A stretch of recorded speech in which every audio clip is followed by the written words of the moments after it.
Buongiorno da Giulio Cainarca a tutti coloro che sono all'ascolto di Radio Padania Libera e ben trovati al nostro appuntamento con Onda Libera, che dovrebbe essere oggi con Claudio Borghi Aquilini, responsabile economico della Lega Nord, oltre che candidato alla presidenza della Toscana, come sapete.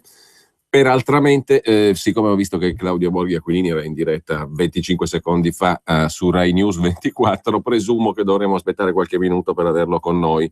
Speriamo. Mentre prima pagina dell'Ansa che si apre con una brutta notizia relativa a un italiano tra le vittime dell'attacco di ieri a Kabul. Il bilancio delle vittime è salito a 14 morti, c'è anche un italiano tra le vittime di un attacco ieri a un house di Kabul in Afghanistan.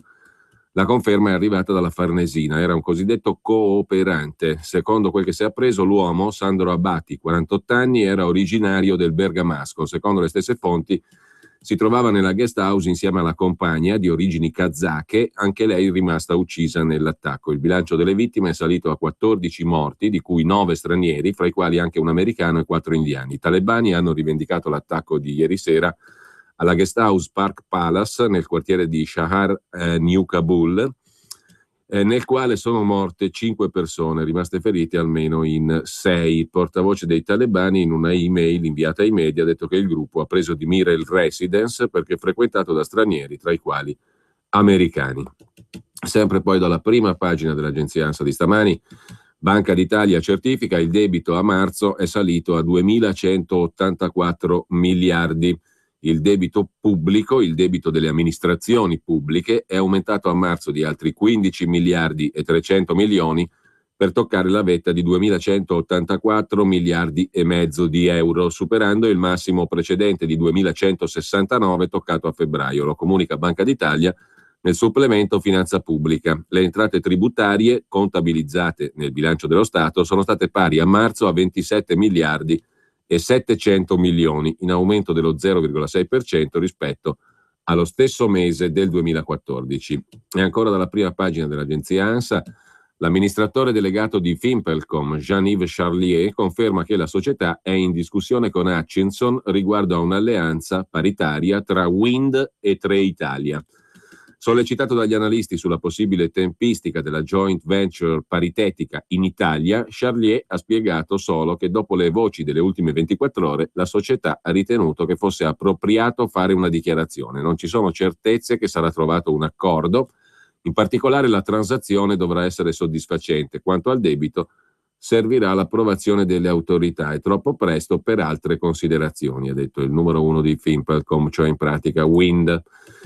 E sempre dalla prima pagina dell'agenzia ANSA, sale a 72 morti il bilancio delle vittime di un violento incendio ieri in una fabbrica di infradito a Manila, nelle Filippine. La maggior parte delle vittime è morta soffocata dal denso fumo prodotto dalla combustione di gomma e prodotti chimici. Mentre si torna all'economia con un altro dei titoli di prima pagina di stamani dell'ANSA, la questione delle pensioni.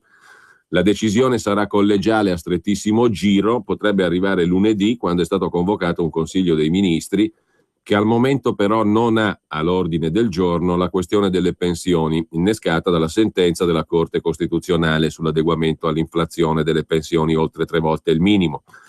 Il Consiglio dei Ministri, con ogni probabilità, sarà l'occasione per il governo per fare un primo giro di valutazioni sul decreto che i tecnici di Palazzo Chigi e del Ministero dell'Economia stanno mettendo a punto, vagliando una serie di soluzioni con l'obiettivo di rispettare il volere della Corte Costituzionale per tutelare però nel contempo i conti pubblici, ha detto il Ministro dell'Economia Padoan.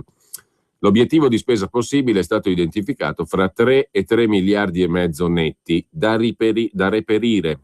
Col famoso tesoretto, quello che non c'era ma adesso ricompare, 1 miliardo e 600 milioni di euro di differenza fra il deficit tendenziale e quello programmatico e l'incasso dal rientro dei capitali. Entrambe coperture che avranno bisogno di una clausola di salvaguardia, che significa tasse in più, perché saranno verificate soltanto in sede di assestamento di bilancio. All'interno di questo margine si sta valutando una griglia di ipotesi che riguardano la questione del rimborso ai pensionati, una griglia di ipotesi diverse.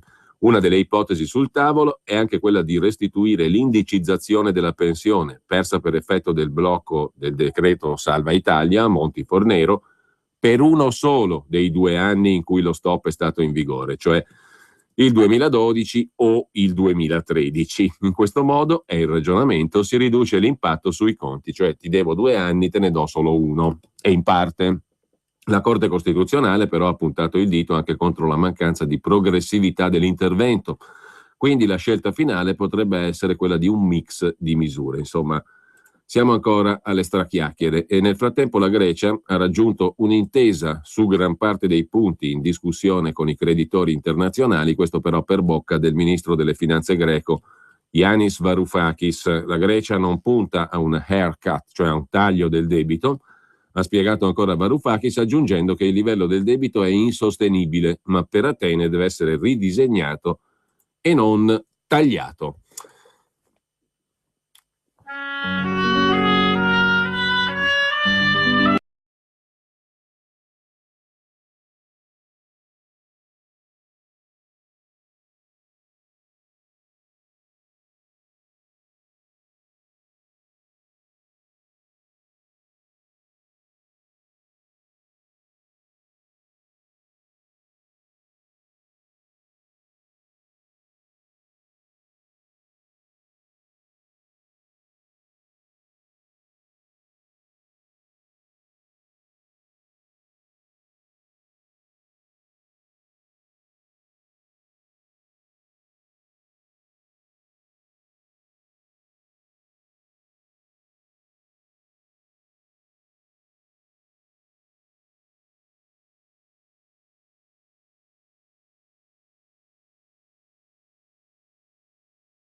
E questo era un altro brano tratto dalla Carmen nella versione riscritta dal jazzista Barney Kessel nel lontano 1958, un disco meraviglioso del quale io ringrazio, che mi ha consegnato e del quale ringrazio Fausto Paini.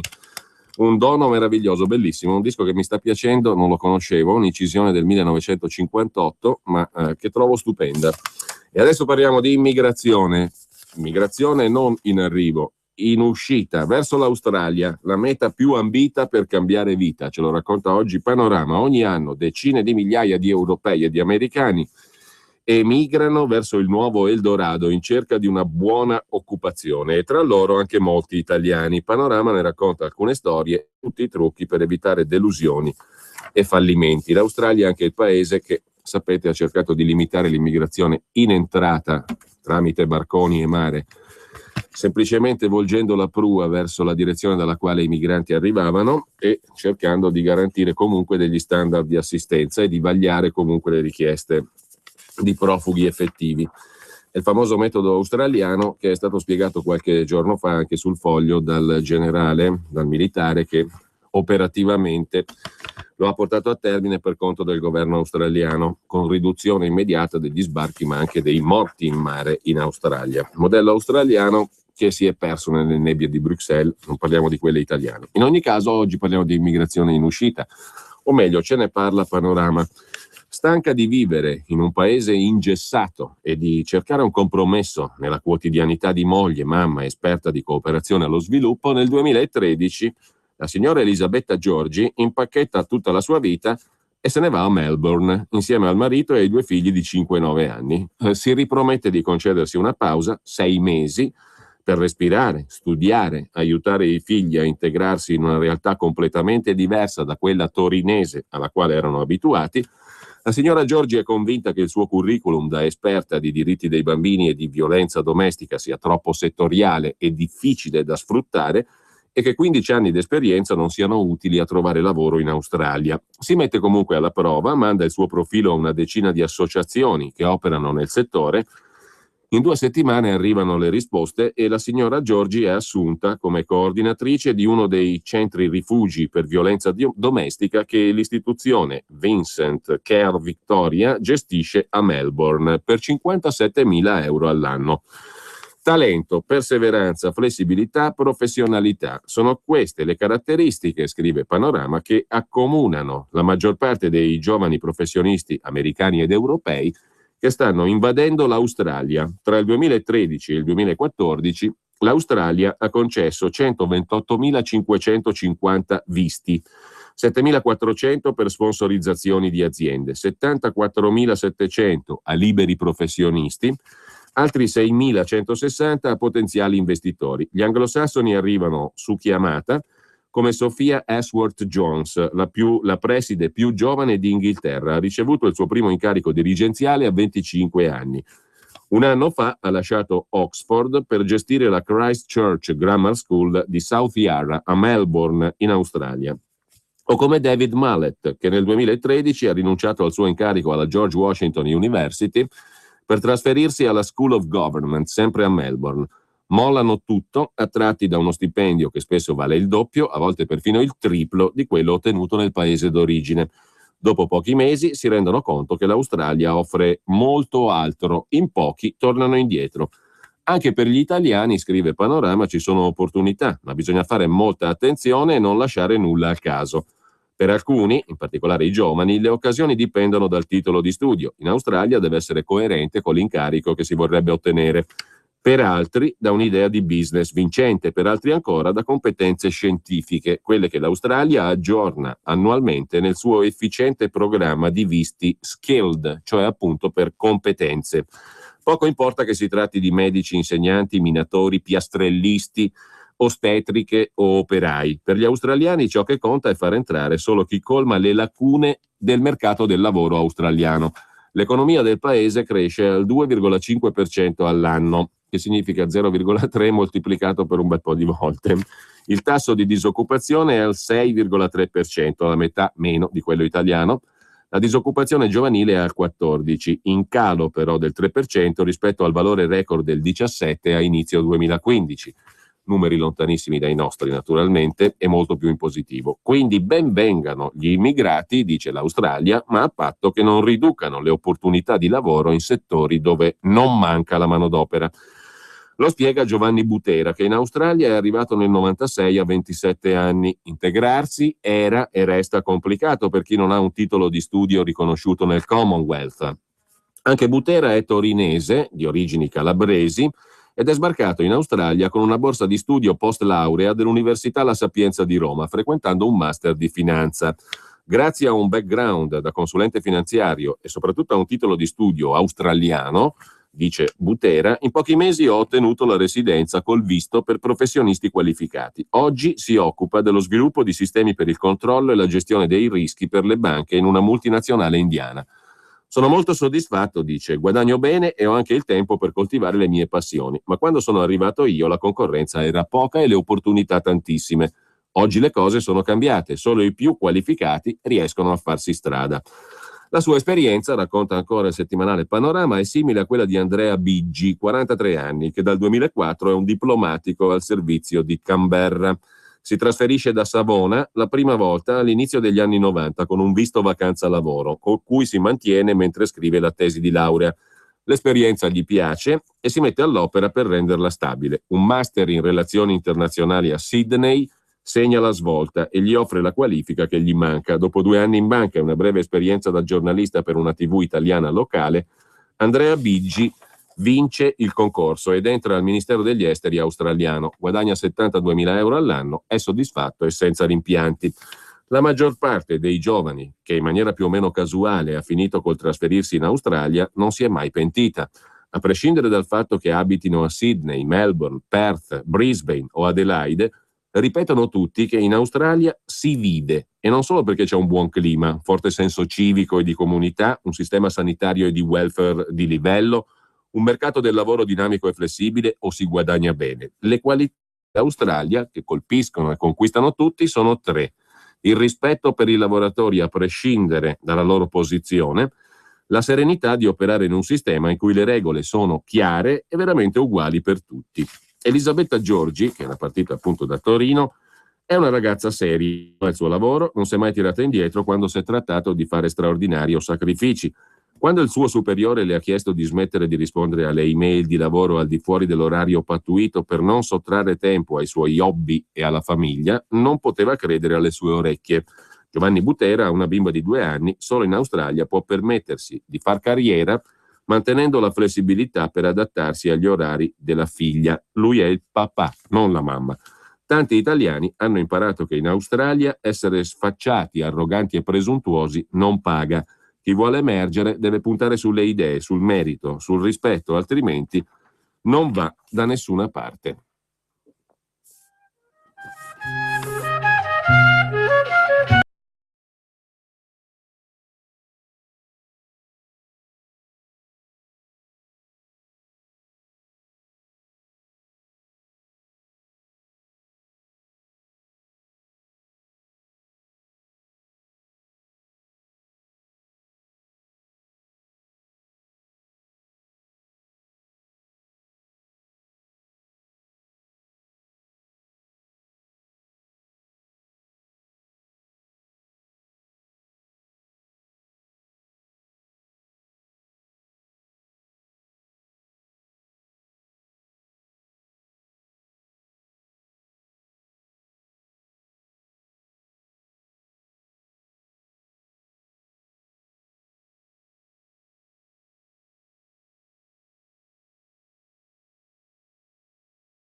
Bene, allora riprendiamo la diretta e dovremo essere adesso, come mi ha detto la regia, in collegamento con Claudio Borghi Aquilini. Buongiorno Claudio. Buongiorno Claudio, un tour de force anche per te stamattina, saltabeccando da una rete televisiva a Radio Padania, giusto? Sì, infatti, solo che guarda, preferisco molto qua perché di là ci si incazza e basta. Vieni a riposarti un po' a casa tua, mettiamola così. Ma infatti, io non devo dargli retta, non devo andarci. Oh, mica tanto, perché qua c'è da commentare fatti storici. Intanto, allora, una notizia dalla quale dobbiamo assolutamente partire, è questa, direi, la notizia del giorno.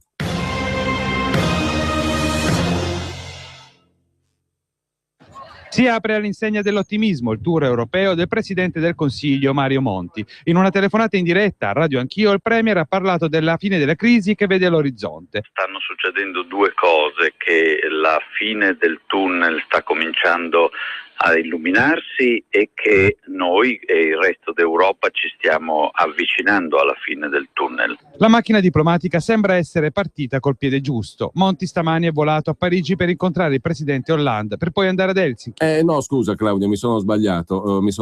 La notizia è un po' vecchiotta. Quella giusta dovrebbe essere questa qua. Non la si vede nei numeri, ma io invito a constatare che ripresa, se riflettiamo un attimo, è dentro di noi ed è una cosa che adesso è alla portata del nostro paese. La ripresa è dentro di noi, ho sbagliato ancora Claudio, vi devi perdonare, adesso però c'ho quella giusta.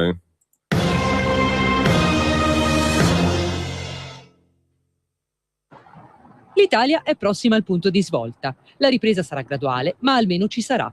È quanto emerso ieri dal vertice a Palazzo Chigi tra il premier Letta, il ministro dell'economia Saccomanni e il governatore di Banca Italia Visco. L'appuntamento, inserito da tempo nell'agenda del premier, ha segnato l'avvio di una settimana cruciale. Tra poche ore l'Istat diffonderà i dati sul prodotto interno lordo che stabiliranno quanto tempo sarà ancora necessario aspettare per parlare di ripresa e vedere la luce alla fine del tunnel. Ma già ieri sono arrivati positivi segnali reali a cui occorrerà lavorare per consolidarli. In finanza pubblica, consolidamento vuol dire soprattutto conquistare maggiore credibilità del sistema. A San Pietroburgo, al G20 di inizio settembre... No, Claudio, mi sono sbagliato di nuovo, questo era Letta. La fine del tunnel, i dati dell'Istat, il PIL che cresce, ce l'avevano annunciato nel 2012, nel 2013, nel 2014 e è arrivato nel 2015, perché come tutti sanno da ieri siamo fuori dalla recessione. Il PIL è cresciuto del più 0,3% su base trimestrale, più 0,0% su base annua, meno 111.000 occupati nei primi 3 mesi di quest'anno, meno 0,4 la tabella dell'Ocse che tu continui a pubblicare. Sei un pessimista, un gufo, Claudio. Sì, ma che vadano anche un po' a quel paese, cioè adesso a parte tutto. Io, oggi ero lì in televisione appunto a incazzarmi con personaggi che ancora un po' facevano delle statuette direttamente in studio con l'immagine di Renzi, di Padoan, no? E così di questo tipo. E io mi sono semplicemente portato dietro un foglio di giornale, come hai fatto tu dell'anno scorso, dove la faccia era sempre quella, vale a dire quella del ministro Padoan, dove il mese era sempre quello di quest'anno, vale a dire era maggio, e dove a maggio dell'anno scorso ci dicevano la crescita sarà dello 0,8. Insomma, poi dopo fine anno è stata del meno 0,4, però sono dettagli. L'importante è continuare a annunciare, continuare a dire. Ora, cioè che anche qui, no, l'abbiamo detto tante volte, un minimo di ripresa trainata da delle condizioni abbastanza irripetibili, quindi il fatto che avevamo contemporaneamente basso il petrolio, basso l'euro, tutti gli altri che salgono, molto di più di noi tra parentesi, no, e così via, va bene, ma prendersene merito, non so, io l'ultimo che ho visto fare cose del genere era il mago della pioggia della tribù degli Apache, insomma, no? Cioè, si è messo lì a ballare, è cominciato a piovere e ha detto che era stato lui, ma non mi risulta che insomma al di fuori di contesti un pochettino più civilizzati si possa dire cose di questo tipo. Evidentemente siamo tornati alla cultura tribale. Sì, ma cosa significa questo dato 0,3? Adesso uscendo dall'ironia, perché ce l'hanno raccontato sempre questa storia, no? La luce in fondo al tunnel la vedeva perfino Mario Monti. Beh, innanzitutto cominciamo a dire che, allora, fuori di metafora per spiegarla in modo un pochettino serio. Innanzitutto cominciamo a dire che quanto più uno scende prima e quanto più è probabile che prima o poi un minimo di rimbalzino proprio qualcosa ci sia, perché non so, per esempio, se noi vogliamo fare se noi passiamo da 10 a 1 e poi dopo passiamo da 1 a 2, nel momento stesso in cui noi passiamo da 1 a 2 la crescita è del 100%, però siamo passati da 10 a 2. Quindi diciamo l'involuzione economica, il progresso economico o il regresso economico che sia va visto ovviamente in prospettiva dinamica, perché una cosa è una Germania per esempio che è cresciuta tantissimo e che adesso cresce un pochettino di meno, e una cosa è chi invece è sceso tantissimo e adesso scende un pochettino di meno. perché, ripeto, a zero è impossibile arrivarci, ecco, a meno che non so, possiamo provare anche a fare questo.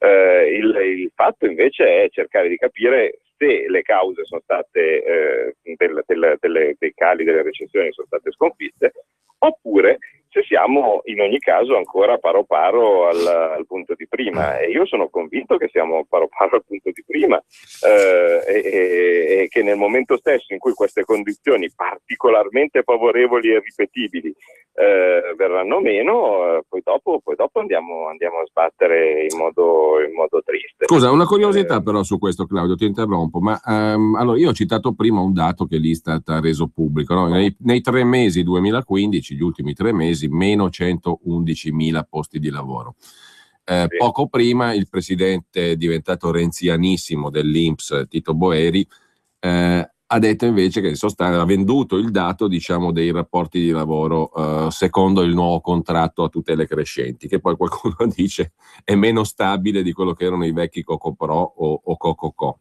Certo. Perché è più facile licenziare, costa meno e via dicendo. Quindi ha venduto ciò come contratti di lavoro stabili a tempo indeterminato. Ora c'era quell'antica prassi di battezzare la carne pesce per poterla mangiare al venerdì, grosso modo mi sembra una roba così.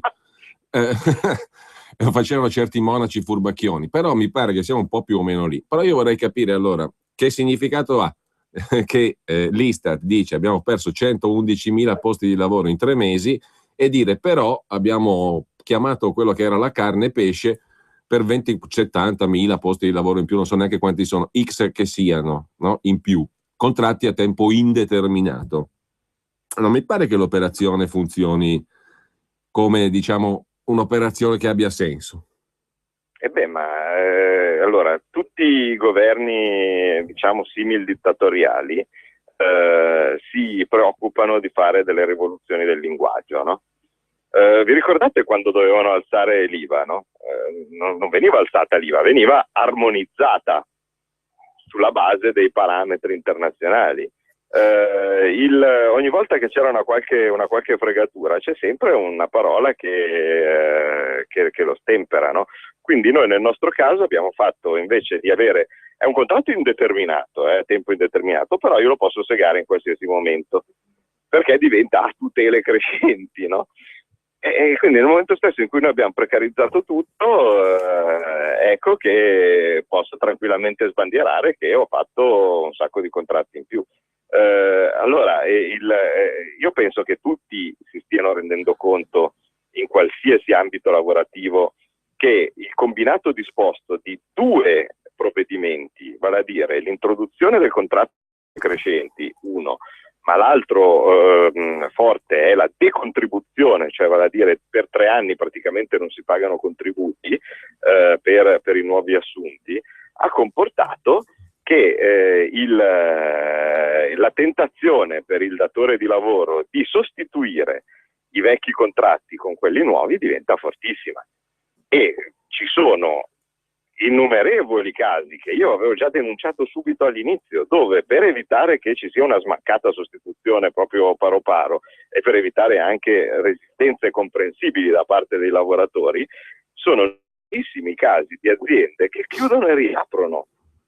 Cioè chiudono, a quel punto tutti i lavoratori per strada, diciamo così, perché si trovano l'azienda chiusa, ma istantaneamente, guarda caso, arriva dalle ceneri della vecchia azienda, riappare quella nuova, che però riassume con i nuovi contratti, no?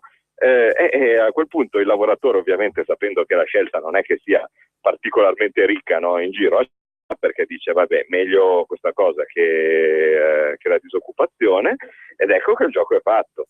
Io ho cambiato dei lavoratori che mi costavano 10 con dei lavoratori che adesso complessivamente mi costano 4 e sono più precari. La parte diciamo poi dopo dei contributi che non viene pagata, non dimentichiamo che da qualche parte prima o poi dovrà essere pagata, perché non è che se io allora, un sacco dei provvedimenti degli ultimi governi sono stati ributtare semplicemente in là la palla. Scusa, Tiraboschi, se non sbaglio, il professor Tiraboschi ha fatto notare più volte negli ultimi giorni che qua abbiamo un debito occulto, o perlomeno, anzi chiaro, di una ventina di miliardi. che prima o poi vanno trovati. Anche di più, perché è naturale che nel debito dello Stato non si conta il debito, vale a dire contratto con i propri cittadini perché dovrà riconoscere delle prestazioni pensionistiche, no? Il debito è istantaneo, cioè le pensioni si presuppone che vengono pagate dai contributi di chi lavora. Ma nel momento stesso in cui noi buttiamo in là la palla, togliendo alla gente, non facendo pagare alla gente i contributi, no? E poi dopo che ci facciamo? Per carità, dal mio punto di vista potrebbe anche essere una scelta condivisibile, perché equivale in pratica a delle detassazioni, ma non possiamo credere che poi dopo il conto non arrivi sul tavolo se continuiamo a rimanere in questo sistema.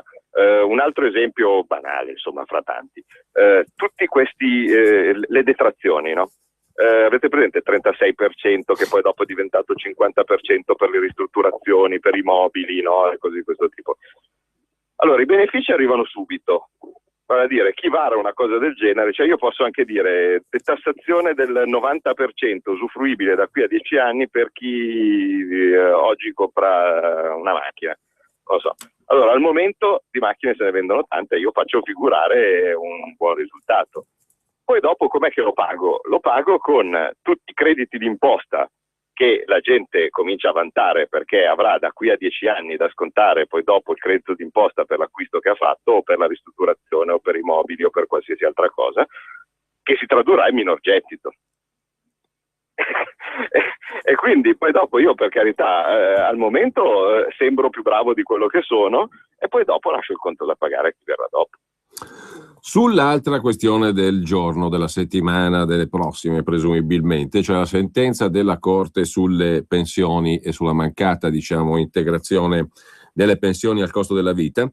Allora, cito solo due ipotesi, le abbiamo lette stamani perché ancora non sappiamo niente. Settimana prossima è stato detto si farà un decreto da parte del governo, vedremo. Però comincia a circolare l'ipotesi, per come la racconta il Corriere sta così.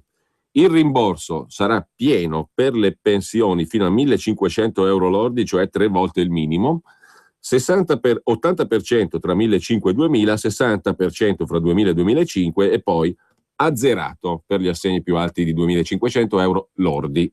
La cosa straordinaria, secondo me, è che dire che il rimborso sarà pieno per quella parte d'assegno fino a 1.500 euro lordi al mese 3 volte il minimo. Dove vuoi andare a parare? Significa che non danno niente a nessuno, perché fino a 3 volte il minimo era già adeguato completamente. Scattava da oltre 3 volte il minimo il rimborso. Quindi, se è messa così è come dire, anche qui stiamo giocando con le parole.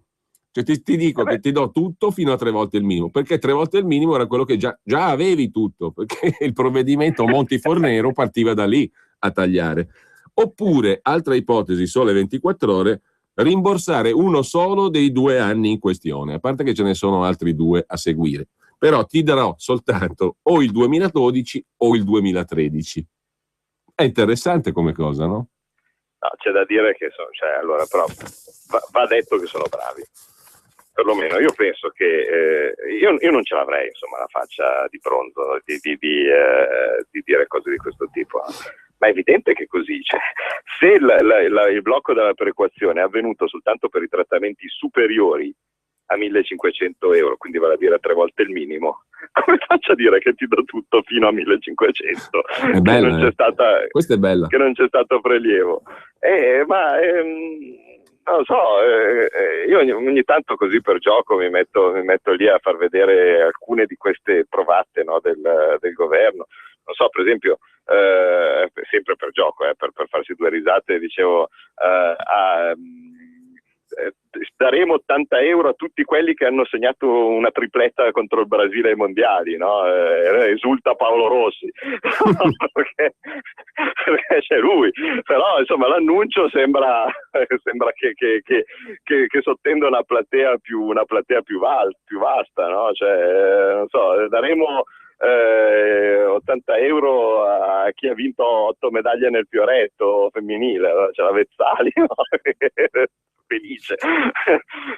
Non so, sono bravi, però sì, anch'io stupisco, insomma, di questo merito, ma poi tra parentesi qualsiasi cosa faranno se manterranno lo stesso principio che hanno tenuto fino adesso, e sembra così, diventerà ancora incostituzionale. Cioè, questa storia dei contributi di solidarietà, delle pensioni alte, delle pensioni d'oro, dei contributi, è costituzionale a raffica, sta andando avanti da 10 anni e ogni volta viene bocciato. Io in diretta, allora, ogni tanto c'è qualcuno che mi rimprovera che io in passato avevo scritto un articolo favorevole alla Fornero, no? Sì, è vero, l'avevo scritto prima di vedere nei dettagli il provvedimento, no? Per vedere che era pieno di idiozie. Al momento sull'annuncio mi sembrava valido, ma gli dicevo già in quel quindi prima di vedere che c'erano esodati, che c'erano porcherie, avevo visto soltanto il discorso del passaggio del contributivo. Io sono sempre stato favorevole al passaggio del contributivo per le pensioni, perché mi sembra giusto che uno incassi quello che ha pagato, no? come contributi, e quindi andava in quella direzione. Peccato che poi dopo si sono rivelate essere delle idiozie, ma all'epoca io anche prima, quando vidi che c'era previsto il blocco delle perequazioni delle pensioni più alte, avevo detto, per la maggior parte dei casi probabilmente è giusto, perché di solito sono le pensioni più alte quelle dove si trova una maggior differenza fra i contributi pagati e quelli effettivamente incassati. Ma è sbagliato il metodo e sarà dichiarato incostituzionale. E infatti è stato dichiarato incostituzionale perché una cosa è dire faccio come hanno fatto loro, che poi dopo abbiamo visto che la giurisprudenza ormai è costante. L'altra cosa invece quella corretta sarebbe dire prendo la differenza fra i contributi pagati e il trattamento pensionistico e poi dopo, se effettivamente la pensione è d'oro e non è supportata dai contributi, pensiamo al caso dei tanti vitalizi, delle pensioni regalate, dei dirigenti, quelli di banca che venivano super promossi negli ultimi anni, no, per potergli dare poi dopo una pensione altissima ab eterno, no, perché veniva ricalcolata sugli ultimi anni di stipendio, quindi uno magari aveva uno stipendio pari 1 per tutta la vita, poi dopo gli ultimi anni di lavoro gli davano 10, no? 10, perché così facendo poi la collettività gli avrebbe pagato 10 per sempre. Ecco, questa era la stortura. Allora io dico, se si fosse fatto quello che da sempre propongo, vale a dire andare a vedere la differenza fra il trattamento pensionistico e i contributi, e se questo è esagerato rispetto a quanto effettivamente è stato pagato, intervenire e tassare questa differenza, non la pensione in sé, perché la pensione in sé poi alla fine finiscono che pagano per la maggior parte i poveracci, le pensioni d'oro non vengono toccate, e se anche vengono toccate momentaneamente, poi dopo arriva la Corte Costituzionale che è noto primo percettore di queste pensioni d'oro, che ovviamente li cassa, perché insomma anche se ne guadagnano 500.000, qualche millino in più non fa schifo neanche a loro, e quindi figurarsi se si danno torto. A proposito di pensioni, leggo oggi su Panorama, Claudio, un articolo sulla questione del conto totale in ambito pensione totale, esteso perlomeno sui prossimi 3-4 decenni, che parte da uno studio dell'INPS, lo studio dell'INPS che calcola quanto i provvedimenti Monti-Fornero incidono nel decennio, da quando sono stati presi fino al 2021, 2012-2021. 80 miliardi di euro è il conto che pagheranno i pensionati. Nei 40 anni successivi, dice la Ragioneria Generale dello Stato, fino al 2060, il conto per i pensionati oscilla tra i 300 e i 350 miliardi di euro, cioè una montagna di risorse che pagheranno i pensionati quando, ricorda in questo caso citato dal Panorama il segretario della UIL, Proietti, nel 2011 il Fondo Monetario Internazionale e la stessa Unione Europea dicevano che il sistema pensionistico italiano era sostanzialmente in equilibrio. Partendo da lì, diciamo, se il sistema è in equilibrio nel 2011, dal 2012 in avanti tu mi prelevi prima 80 miliardi, 2012-2021, e poi nei 40 anni successivi altri 300-350 miliardi. Il tutto al netto del fatto che in realtà sarà pur stato in equilibrio il sistema pensionistico nel 2011, ma come per tante altre variabili economiche, anche le pensioni in Italia hanno delle differenze. I sistemi pensionistici, regionalizzandoli, presentano differenze enormi.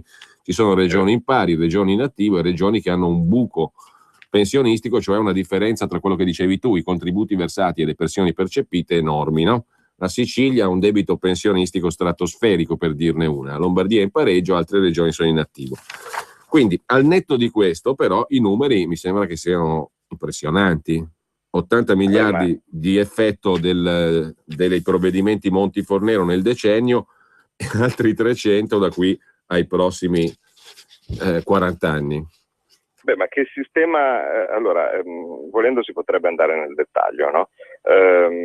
Ovviamente le discrepanze regionali anche lì aprirebbero una voragine, perché dove ha agito per esempio la Fornero? Ha agito martellando le pensioni di anzianità, le pensioni di anzianità. Quindi significa che regioni come la Lombardia, dove tanti lavoratori hanno iniziato a lavorare presto, perché sono tanti il numero di persone che hanno iniziato magari anche a 15-16 anni a lavorare e poi dopo hanno lavorato per tutta la vita, si trovano poi dopo avere 40 anni di contributi ma non poter andare in pensione perché hanno deciso che non andava bene, non hai lavorato abbastanza te dopo 40 anni. Viceversa, ci sono tante altre dove la prestazione pensionistica veniva utilizzata come ammortizzatore sociale, quindi avevi lavorato per un po', eri uno statale o qualcosa del genere, per cui valevano delle regole molto più morbide, però su quello non è stato toccato, perché si sarebbe dovuto andare a scavare proprio sulla differenza tra i contributi versati e la pensione erogata. In questa categoria ci sono dentro statali, politici e tutta una serie di personaggi a cui questo discorso ovviamente suona come veleno, per cui le differenze ovviamente ci sono e guarda caso girano sempre contro a chi ha lavorato tanto. Viceversa, per quello che riguarda il prelievo così forte, ma il discorso anche qui, scusate, è di una semplicità disarmante. Voi sapete che l'Europa con il fiscal compact, tutte queste cose di cui abbiamo parlato alla nausea, ci chiede di rientrare di grosso modo metà del nostro debito pubblico, no? Il famoso fiscal compact prevede nel tempo una riduzione di un 20° all'anno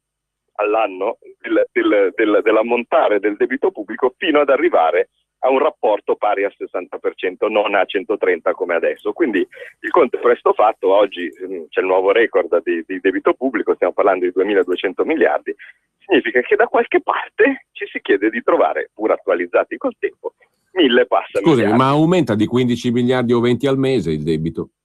Certo, perché aumenta di 15 miliardi o 20 al mese perché abbiamo il 3% di deficit PIL.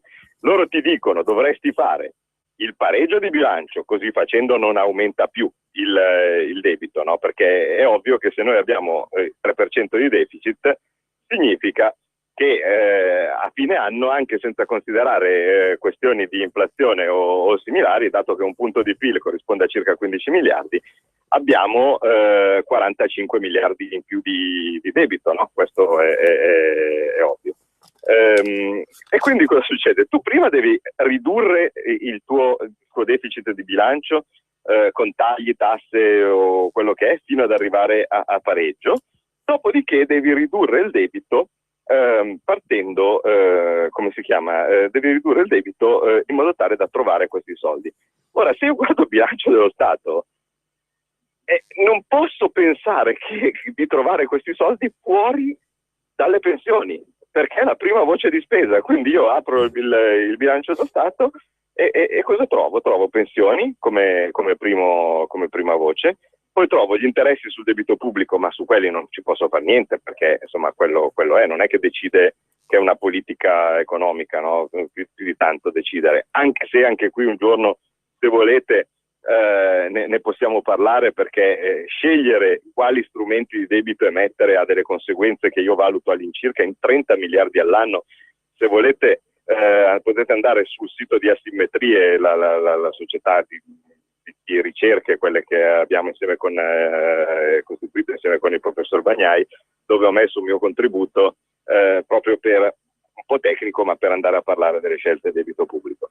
Però tolte queste due grandi voci, dall'altra parte ci sono gli stipendi. Quindi stipendi che comprendono poliziotti, medici, insegnanti, carabinieri e così via, pensioni o interessi sul debito. Interessi sul debito non si possono decidere a tavolino, almeno in questa condizione. Gli stipendi, io non posso uccidere la gente, e si è visto con le province, no? Io dico che abolisco le province, ma ovviamente il costo delle province era degli stipendi della gente che ci lavorava. Allora o li metto per strada o li ammazzo, oppure altrimenti poi dopo ho chiuso le province, ma i conti sono lì tanti quanti, e allora cosa rimane? Le pensioni. E loro molto banalmente hanno fatto una proiezione tale per cui io dal monte pensioni attingo gran parte delle risorse necessarie per poter fare questa idiozia che si chiama fiscal compact, che non ha nessun tipo di fondamento economico. Bene, intanto c'è la pubblicità, poi torniamo in onda e poi apriamo anche le linee telefoniche per andare verso l'ultima parte fino alle ore 12 della trasmissione. Salve, devo...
(422).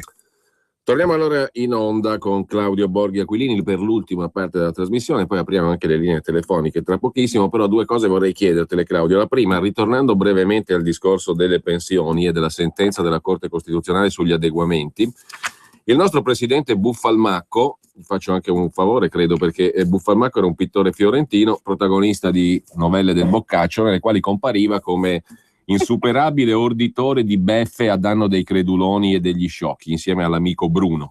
Comunque, Buffalmacco ci fa raccontare tramite uno dei suoi ventriloqui, una ventriloqua per la precisione in questo caso sul Corriere della Sera, che peccato che è arrivata sta sentenza della Corte Costituzionale, perché io, dice Buffalmacco, stavo proprio facendo verificare le opzioni per abbassare le tasse. Insomma, se non mi capitava sta tegola della pensione da restituire, zero però, perché io gliela restituirò solo a quelli che già ce l'avevano, sia ben chiaro, oltre la soglia dei 1500 ne parliamo, sotto i 1500 che già ce l'avevano gliela ridò, gli ridò quello che già c'hanno e che già avevano prima, dice Buffalmacco. Come burlatore diciamo non è male, no? Lo richiama il Buffalmacco del Boccaccio. Comunque, allora, se non mi capitava sta tegola, dice Renzi, che poi tegola non è, stando ai propositi, avrei tagliato le tasse, ma pensa un po', c'è andata proprio di sfiga a noi italiani contribuenti. Ma che disdetta, io ci stavo facendo proprio conto. Peccato però che Buffalmacco, quando va in ambienti un pochettino più precisi, tipo quando si mette a parlare shish in inglese all'estero, dichiara come da documento agli atti dell'Unione Europea che permangono ancora molte storture in Italia, per esempio le aliquote IVA agevolate. Quindi voi già sapete cosa sarà il prossimo che arriva, insomma, insieme con la rivalutazione degli estimi, insieme con gli studi sulla tassa di successione, sarà l'IVA, perché insomma bisognerà armonizzare queste aliquote IVA, no? che permettono a uno di pagare l'IVA un po' più bassa del 22% su robe assolutamente non necessarie come il pane e il latte, no? Certo. Quindi vedrete che andremo lì. E poi tanto vorrà dire che sarà colpa appunto della Corte Costituzionale o di qualche altro cattivone. Ma non so neanche cosa ci sia da commentare. In realtà lui aveva in animo di abbassare le tasse, però come abbiamo già descritto 100 volte, quello che scrive è il documento di programmazione economica e finanziaria, dove dice che le tasse salgono di 70 miliardi da quel 2018. Adesso si sono messi anche i cattivoni da 500.000 euro all'anno della Corte Costituzionale a complicargli la vita a Buffalmacco. Ma l'altra cosa che volevo chiederti, Claudio, poi sentiamo subito chi ci ascolta, anzi apriamo le linee, 02 66 20 35 29, ha a che fare con l'incontro di ieri alle Giubbe Rosse, lo storico caffè fiorentino con Massimiliano Fedriga, no? Il capogruppo della Lega alla Camera, dove avete annunciato provvedimenti e impegni concreti e fattibili, non fantasie, è scritto su Facebook. E allora vorremmo conoscerne qualcuna, a luce del fatto che l'altro giorno avrai visto sul Corriere della Sera il professor Panebianco ha detto ma insomma sto centrodestra che c'è, non si capisce dove vada e via dicendo, perché non fa una bella roba dal punto di vista economico, rendendo concreta l'ipotesi di introdurre una flat tax, come dice la Lega, una flat tax chiara, bella, limpida, trasparente, che sia una proposta concreta e effettiva. O meglio, Panebianco l'ha un po' sottovalutata che la proposta l'ha fatta la Lega, però Transeat, il succo c'è, dice lui. Questa qui sarebbe una roba seria, o no? Allora, io mi devo avere a che fare oltre con Buffalmacco, no? Anche con invece una specie di, non so neanche come definirlo, uno sgherro, un bravo, non lo so, credo sia uno dei bravi di Buffalmacco, che è il governatore della Toscana Rossi, che veramente, scusate adesso, absituria verbis, ma è una brutta persona, Ci sono, cioè per dire, Renzi in sé per sé ha un sacco di difetti e lo sappiamo, è un buffone, è un fanfarone, è uno senza pietà anche ovviamente nel perseguire i suoi schemi, ma anche di divertente, non so come dire, no? Cioè almeno guardandolo uno si diverte un po', no? C'ha quella faccia da Mr. Bean probabilmente che uno dice vabbè, sta facendo il mio male, ma almeno è divertente, che è la sua forza. Quello del governatore della Toscana è proprio tant'è vero che credo che sia ignoto a tutti quelli non toscani, perché non lo fanno mai vedere in quanto personaggio veramente sgradevole. Ecco, costui cosa succede? Sta sparando delle proposte una al giorno, no? Allora, non ha fatto un tubo per 5 anni se non fare buchi, no? Montepaschi, ASL, no? E così via. Adesso in campagna elettorale ovviamente sta sparando delle gran proposte che sono ognuna una diversa mancia elettorale per cercare di fare un po' di voti di scambio. L'ultima è stata che bisognava dare 5.000 euro alle band giovanili. Quindi, non so, se qualche loro amico, perché tanto alla fine le spese non vanno mica all'eventuale band giovanile meritevole, vanno alla band del figlio del comunista, dell'assessore, di questo e di quest'altro, e lui dà per cercare di fuori dalla crisi, perché così ci abbiamo ben pensato, la priorità è avere le band giovanili che suonano meglio, no? Allora 5.000 euro a tutte le band giovanili, l'altra volta erano gli orti, e ogni giorno devo vedermi cose di questo tipo e dice: ma arrivano proposte concrete, perché noi facciamo proposte concrete. Ora, la flat tax, più di scriverla in tutte le maniere, uno vada a cercarsela, cioè sono anche messi i numeri in dettaglio, uno va andare a spulciarsi come per cosa sul sito della Lega Nord, uno scrive Lega Nord flat tax e trova, credo, ecco, su Google lo trova scrivendo Lega Nord flat tax documento politico, suppongo. Trova tutti i dettagli, no, della flat tax con i numeri, cosa, perché l'applicate, i numeri sono quelli lì e vedete che funziona. Quindi non è che devo mettermi lì a pensarne una che funzioni, quella funziona, non ho mica proposto una roba che non funziona. E d'altra parte invece per fare delle cose immediatamente fattibili, che vadano al di là del disegno in generale, che io ho sempre detto che possiamo fare delle cose che cambiano la vita a tutti soltanto se non abbiamo più questi cavolo di vincoli europei e così via, ma all'interno insomma anche delle piccole cose da fare uno può scegliere se dare 5.000 euro alle band giovanili oppure la nostra proposta, che secondo me dovrebbe essere applicata anche al resto d'Italia, che costa veramente poco perché i numeri sono esigui, però è un segnale di una cosa che serve, vale a dire, noi ci dimentichiamo che uno dei grossissimi problemi della nostra società, che diventerà sempre più evidente quanto più passa il tempo ed è anche collegato con gli squilibri pensionistici di cui si parlava prima, è la scarsa natalità. Vale a dire, molto banalmente, se noi in questo momento abbiamo 1,2 figli per coppia come media, i conti sono presto fatti, cioè alla fine a lungo andare si va a dimezzare, perché se da 2 persone ne esce una, a lungo andare dove vogliamo andare? E poi il risultato che cos'è? Che vengono compensate, no, questo deficit invece dagli immigrati che invece hanno 8, 9, 10 figli, no, e così via. Allora, la nostra proposta era molto semplice. Bisogna fare un qualcosa di shock per gli italiani per aiutarli o convincerli, perché sono un po' fascista dei tempi, ma bisogna convincerli a fare più figli. E allora io ho pensato la seguente cosa: se noi diamo 10.000 euro, quindi 10.000 euro, non una roba che faccia anche un po' di shock dal punto di vista del sentirla dire, se noi diamo 10.000 euro sull'unghia subito a ogni famiglia italiana, residente in Italia da 10 anni, nel nostro caso io ho detto toscana, perché lì la posso proporre, perché lì andrà il governo io e non purtroppo su altre parti.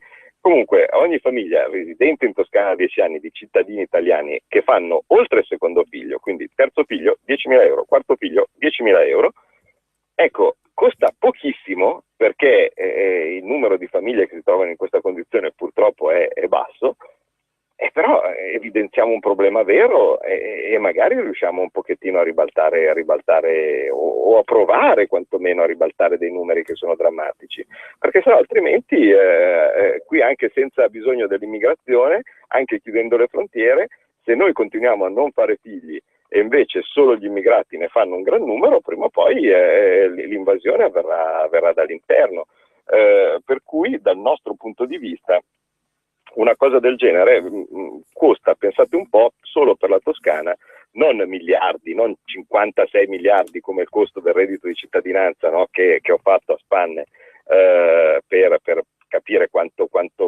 straordinaria fosse la proposta di Grillo, ma costa 25 milioni.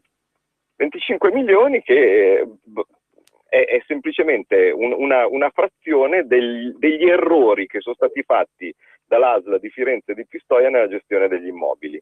Quindi senza guardare i servizi, semplicemente comprando dei palazzi che sono lì inutilizzati. Non so, per dire, la Regione Toscana ha pagato 30 milioni, un capannone per stoccaggio medicinali, che non viene usato perché, dato che in quello attuale il proprietario pare che sia un amico loro, allora continua a pagare l'affitto. Risultato, io invece di prendere 30 milioni per comprare un capannone vuoto, potevo dare 10.000 euro a tutte le coppie di giovani italiani che avevano un figlio oltre il secondo. Secondo me sarebbe stata una cosa simpatica da fare. 2 telefonate già in attesa, pronto? Sì, se sono io sono Silvano, ciao. Buongiorno Silvano.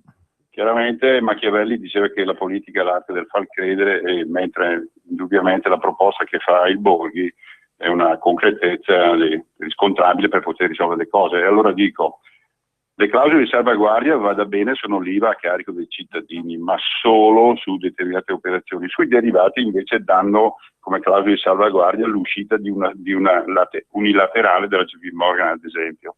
Poi bad bank per l'estate, dove le sofferenze saranno 184 miliardi, poi 56 miliardi di esposizione alle famiglie, e poi volevo soprattutto da Claudio se potesse esprimere proprio il concetto compiuto di mercato chiuso, mercato aperto, perché normalmente le persone sono abituate a ragionare in un mercato chiuso, mentre nel mercato aperto le varianti sono molto più molteplici e darebbero più una giustizia, diciamo, di ragionamento per tutelarci. Grazie. Bene, saluto. Grazie a te. Altra chiamata, pronto? Buongiorno, dottor Borghi, Giuseppe. Allora, condivido completamente quello che ha detto sui figli. Difatti un'economia, una società si crea solo se c'è lo sviluppo demografico. In Russia stanno facendo la stessa cosa, non con quelle cifre lì, altrimenti noi ci troveremo ad avere un amico in casa. Per il discorso dell'economia, io giro per le piccole e medie imprese, io sarei disposto a fare una scommessa che per fine anno l'economia, il PIL non sarà in crescita, ma sarà ancora in calo, perché io vedo un'azienda che va bene e altre 10 che vanno male. Però il problema non è neanche questo, il problema è le sofferenze bancarie, cioè quando dicono che crescono i mutui dovrebbero spiegare che crescono anche le sofferenze, quindi l'economia può tirare perché io compro, ma se poi non pago, fra 6 mesi ci troveremo così. Un'ultima cosa che volevo dire, se mi fa una cortesia, io vorrei sapere nome e cognome di chi ha creato il pagamento e la fattura elettronica per le piccole imprese. Cioè, hanno parlato di semplificazione, di riduzione della burocrazia, si sono inventati questa cosa che io per fare una fattura di 200 euro al comune devo spendere 15 euro dal commercialista. Io vorrei per cortesia nome e cognome di chi ha inventato questa stronzata. Bene, grazie Giuseppe, anche a te c'è una terza telefonata, poi la parola a Claudio Borghi Aquilini. Pronto? Buongiorno, sono Anna da Torino e mi riferisco all'ultima proposta che peraltro molto intelligente che ha fatto il dottor Borghi Aquilini per quanto riguardava l'offerta delle 10.000 euro per ogni bambino italiano, ma se dovesse succedere qualcosa del genere saremmo tacciati di razzisti, tutti i buonisti punterebbero il dito su di noi e salterebbe fuori una cosa, poi magari troverebbero la scusa che è anticostituzionale, tutte queste menate qua. Quindi purtroppo è una cosa molto intelligente, ma temo che non sia fattibile. Grazie, ascolto per radio. Buongiorno. Claudio. No, allora, io credo, poi per carità, ripeto, possono inventarsi qualsiasi cosa, però io credo che sia fattibile perché la differenza fra il cittadino italiano e il non cittadino italiano, viva Dio, dovrebbe essere costituzionale. Cioè, non è che, per ipotesi, cioè adesso ci sono le elezioni, se io non sono cittadino italiano non posso votare e quindi non è che posso essere tacciato di razzismo perché non faccio votare uno che non è cittadino italiano seppur residente, no? Quindi mi auguro che almeno la differenza di trattamento che ci deve essere o che ci può essere fra chi è cittadino italiano e chi non ha la cittadinanza italiana, seppur residente in Italia, tenga quantomeno come differenza, perché sennò altrimenti vorrà dire che chiunque appena mette piede va anche a votare perché è un suo diritto, no? in quanto residente in Italia non può essere discriminato. Quindi no, insomma, io mi auguro invece che il 10.000 euro per i figli di cittadini italiani non diventi incostituzionale. Per quello che riguarda il nome e cognome di chi ha messo la fatturazione elettronica, non sono sicurissimo, ma temo si tratti, anche se è difficile da scrivere, di Joram Gutgeld, geniale consulente economico di Renzi, che si va ad aggiungere a tutta la vasta lista dei tanti dottor Stranamore che hanno costantemente trafficato con le nostre vite. Per quello che riguarda invece le sofferenze bancarie e le questioni dei mercati aperti e chiusi, il discorso ci porterebbe molto lontano. Io spesso però ne faccio accenno, insomma, cosa sono le interdipendenze, no, fra i diversi mercati, e del perché, se noi ci mettiamo a considerare semplicemente le cose dal punto di vista ragionieristico, vale a dire prelevo tot, no, e conto di incassare tot, in realtà il risultato di solito non c'è. Vedi per esempio i rapporti deficit-PIL o debito-PIL.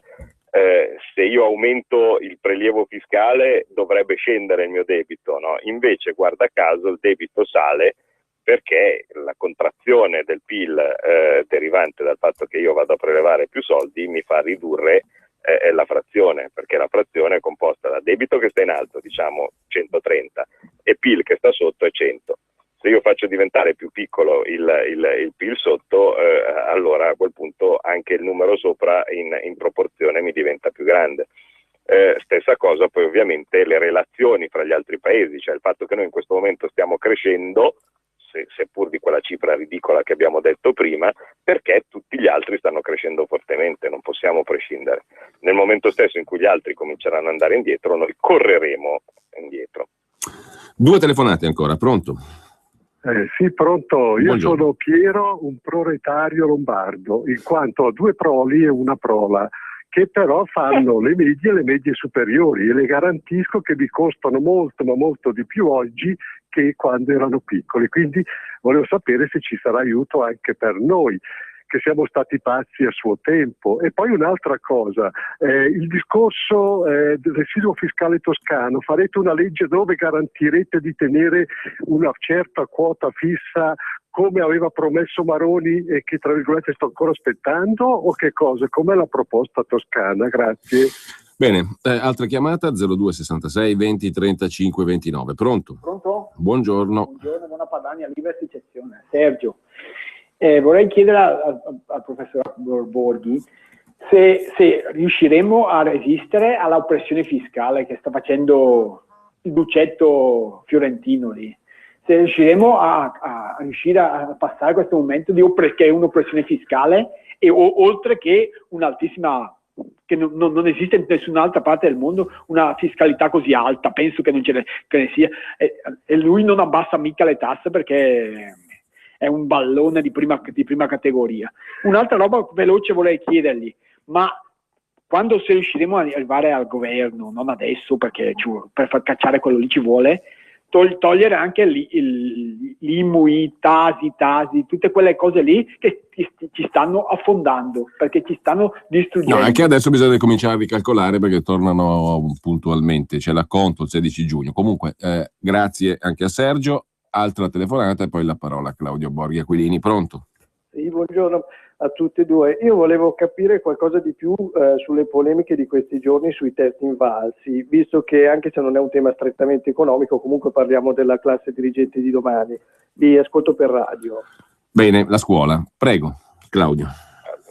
Allora, dunque, test invalsi vengono utilizzati per cercare di capire quanto quanto è buono l'insegnamento di una scuola.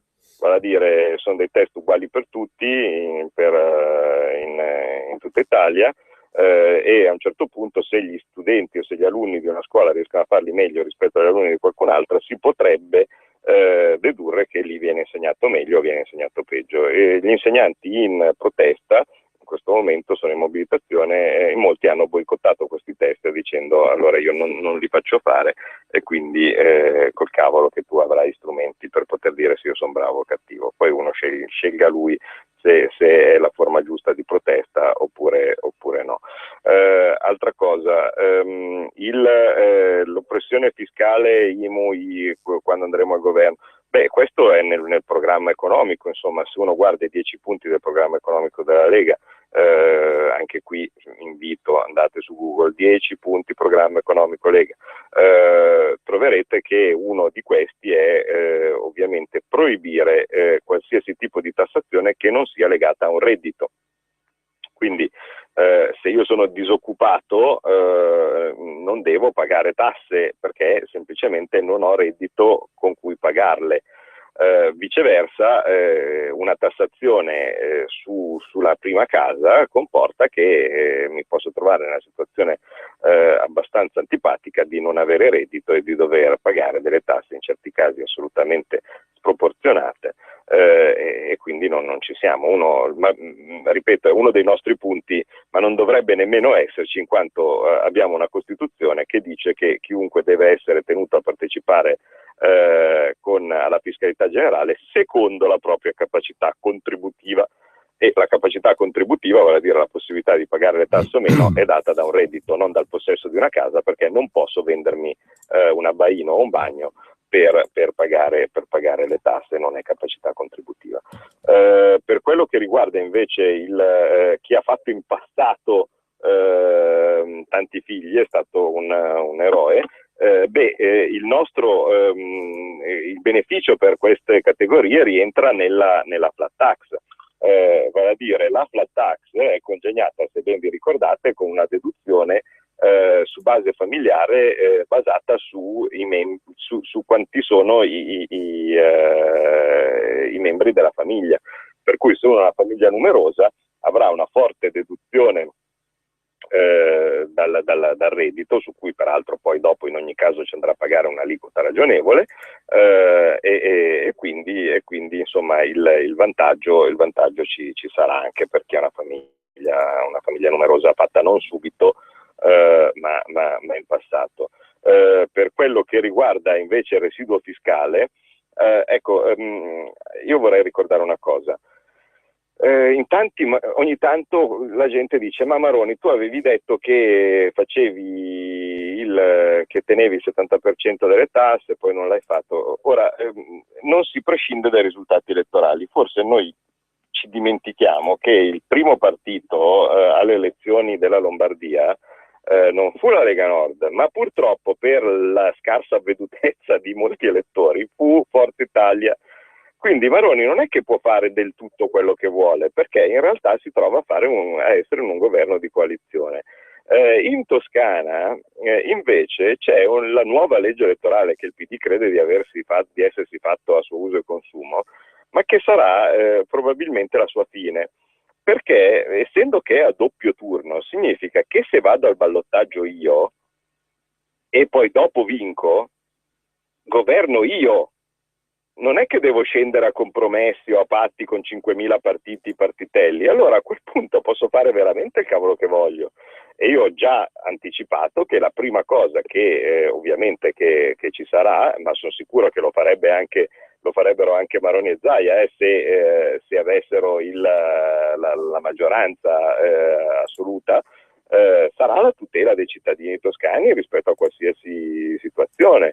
E il discorso è abbastanza semplice: nel momento stesso in cui la Toscana paga e basta, perché è una delle regioni dove c'è il residuo fiscale positivo, a quel punto poi dopo i rubinetti ce l'abbiamo noi, insomma. Se questi non fanno poi dopo quello che diciamo noi, vedrete che troveremo dei sistemi per arrangiarci. Bene, dobbiamo chiudere. Claudio, ci salutiamo qui, io ti ringrazio, ci diamo appuntamento all'altra settimana allora a questo punto, e adesso la sigla finale, il must per tutti i navigatori, il prefetto Morcone. Grazie Claudio.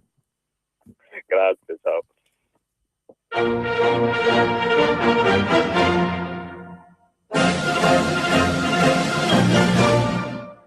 Leggo 2 messaggi per Mario Morcone. La cosa inammissibile è che con le vostre continue trasmissioni su questo argomento state cercando di fare il lavaggio del cervello agli italiani, insinuando un senso di colpa per eventi con i quali noi non abbiamo nulla a che spartire. Cercate di far sentire responsabili gli italiani per fatti non imputabili. Siete corrotti, disonesti, delinquenti, traditori. Io a un certo punto dovrò fare, me l'ha chiesto anche Morcone, un fascicolo di messaggi contro il prefetto Morcone, ma insomma poi glielo lascerò prima che vada in pensione. Aspetti, gliene leggo un altro paio. Mi sento ogni giorno meno europeista. La Grecia ha problemi economici, si arrangi. L'Italia ha problemi con i migranti, si arrangi. Parliamoci chiaro, altro messaggio. Le cose che ho appena sentito dai vostri ospiti mi fanno rabbrividire. Gli immigrati irregolari arrivano proprio perché la politica li vuole, le organizzazioni no profit, spesso in combutta con la mafia, ci mangiano alla grande. Perché non parlate di cosa dall'Australia con gli immigrati, di cosa ha fatto l'Australia con gli immigrati che arrivano lì dall'Indonesia? Se ce li teniamo è solo perché il governo li vuole, per le loro politiche folli di far crescere la popolazione e la forza lavoro con africani. Questa è la sua realtà. In realtà ho una domanda, oltre a, se vuole, una replica a queste parole. Morcone, esiste un problema di coesione sociale, cioè lei dice noi siamo 60 milioni, se non di più, 80.000 che sono pochi, e tuttavia un paese sta insieme appunto se riesce a condividere stili di vita. Allora, 2 risposte, sì, rapidissimamente. Primo, mi riallaccio al discorso che sono stati fatti prima. Inghilterra, quindi Regno Unito, multiculturalismo, hanno avuto gli attentati a Londra e una serie di altri episodi. Francia, assimilazionismo, hanno avuto gli attentati a Parigi, noti a tutti dalle seconde generazioni. In Italia questo non ancora è successo. Sarà un caso o sarà un modo e una capacità di accogliere, se vuoi a macchia di leopardo, ma anche con delle eccellenze e delle qualità? Io me la porrei questa domanda. La seconda risposta ai signori che hanno scritto adesso, insomma, se tu stai male con te stesso è un problema tuo, per favore vai in analisi, parlo con qualcuno, ma evidentemente stai male con te stesso e non ci posso fare niente. E io vago in galera, in galera.